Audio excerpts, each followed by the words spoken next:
बहुत पहले की बात है। एक बार एक महात्मा पर्णकुटी बनाकर रहते थे। वे महात्मा परम शीलवान और दयावान थे। जहाँ वे एक और एकांत में एकाग्र होकर ईश्वर का ध्यान किया करते थे, तो वहीं दूसरी ओर अपने पास आने वाले दुखी लोगों के दुख का निवारण भी अवश्य किया करते थे। उनके सद्गुण और सेवा कार्य से भगवान बहुत ही प्रसन्न हुए। उन्होंने वरदान देने के लिए एक देवदूत को धरती पर भेजा। महात्मा ने देवदूत का हृदय से स्वागत सत्कार किया और उनके आने का कारण पूछा। देवदूत ने उनसे कहा, महात्मन, ईश्वर आपकी भक्ति से बहुत ही प्रसन्न है, इसलिए वो आपको वरदान में कोई दिव्य शक्ति देना चाहते हैं।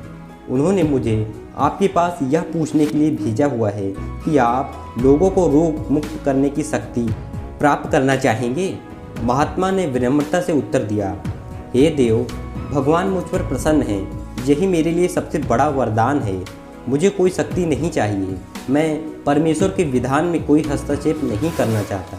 जब महात्मा ने रोग मुक्त शक्ति लेने से मना कर दिया, तो देवदूत ने उनसे कहा, आप दुष्टों को सद्मार्ग पर लाने की शक्ति ग्रहण करें। महात्मा ने विनम्रता से पुनः यह कहकर शक्ति लेने से मना कर दिया कि पापियों को सद्मार्ग पर लाना तो आप जैसे देवदूतों का काम है। देवदूत बड़े ही आश्चर्य में पड़ गई। उन्हें यह विश्वास नहीं हो रहा था कि महात्मा ने इन शक्तियों को लेने से मना कर दिया था। वे उनकी भक्ति भावना से बहुत ही प्रसन्न हुए। उन्होंने महात्मा से कहा, हे महात्मन, आपने तो मुझे बड़े ही संकट में डाल दिया है। ईश्वर की आज्ञानुसार मैं आपको कोई शक्ति दिए बिना वापस स्वर्ग नहीं लौट सकता। कृपया आप मुझसे कोई शक्ति अवश्य ही स्वीकार कीजिए। और महात्मा कुछ देर तक विचार मग्न रहे।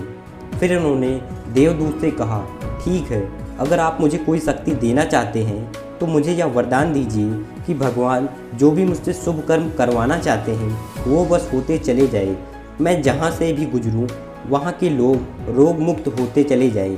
देवदूत ने कहा, ऐसा ही होगा।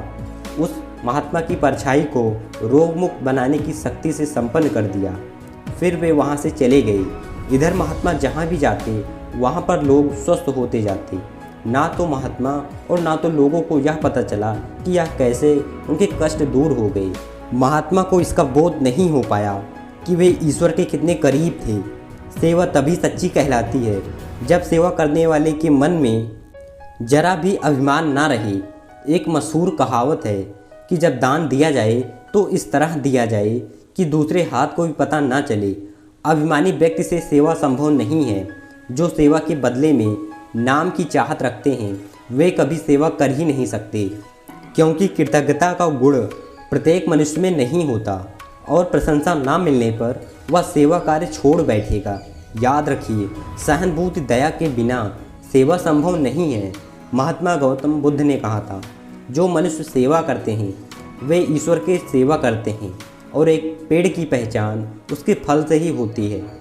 ठीक वैसे एक मनुष्य की पहचान उसके अच्छे कर्म से ही होती है। एक अच्छा काम कभी भी गुमनाम नहीं रहता।